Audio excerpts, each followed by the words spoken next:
Cup Finals start tonight. Oh, blessed of days. Here's what you need to know. The Florida Panthers represent the East after sweeping the Carolina Hurricanes in the conference final. The Cats are being led in points by old Matthew Tkachuk with 21.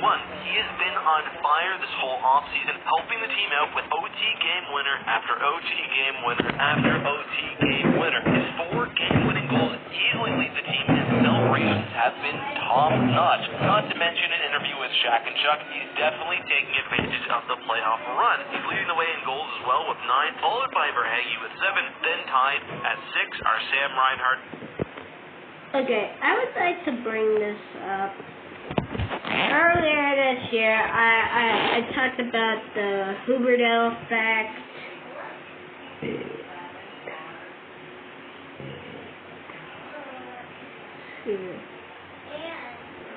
Radio Show, episode 80. The Huberdeau effect. The Huberdeau effect. The trade for Huberdeau affect the playoffs really much. Changed the playoffs really much.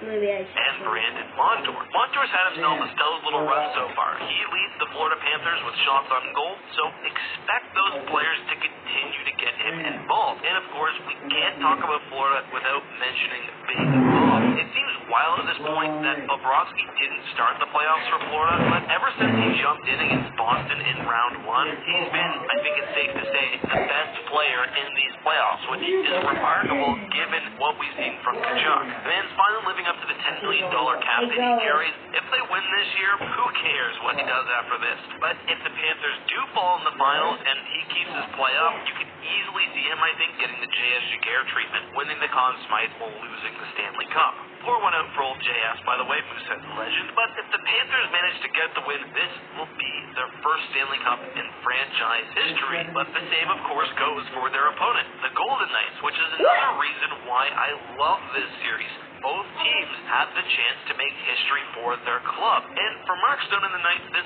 was always the goal this year. After making it to the Cup final in their inaugural season, losing to Ovi and the Caps, it was just a matter of time until they were back. And year after year, they've aggressively retooled, even playing with the gap to remain competitive. Leading the way in points is Buffalo legend Jack Eichel with 19. In his first shot at the playoffs, he's been an assist machine, powering that top line. All while OG Golden Knights, the Golden Misfit William Karlsson, leads the team with 10 goals. It's absolutely wild and sad that the Oilers went to the second round, as Draisaitl still leads the playoffs with 13 goals, which, wow. Also a bit of a fun fact, the other 2 original Misfits still in the team are wingers Riley Smith and Jonathan Marchessault, who were left available by, drumroll, the Florida Panthers in expansion draft. So maybe a little extra motivation for those guys in trying to get that win over the Panthers. Adin Hill looks to start as he's taken the reins in net, and he's been rock solid for the Golden Knights since stepping in that Edmonton series.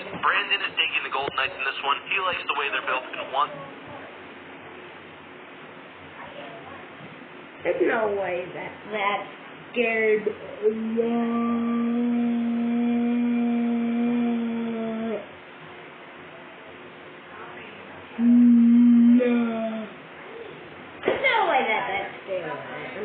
The Misfits win, plus who says no to getting banged up in a cup parade in Vegas? He's also a Leafs fan, so salty. Excuse me. I got a second round playoff exit stuck in my throat. For me, I'm taking the Panthers. Their goaltending has just been too solid. I think Tkachuk is going to be the dominant skater as well. When you've got that combination, you got a damn good chance. Both clubs are looking to be immortalized in hockey history by getting their names engraved for the first time on the stage. Peak football. Is this Eat Football Channel?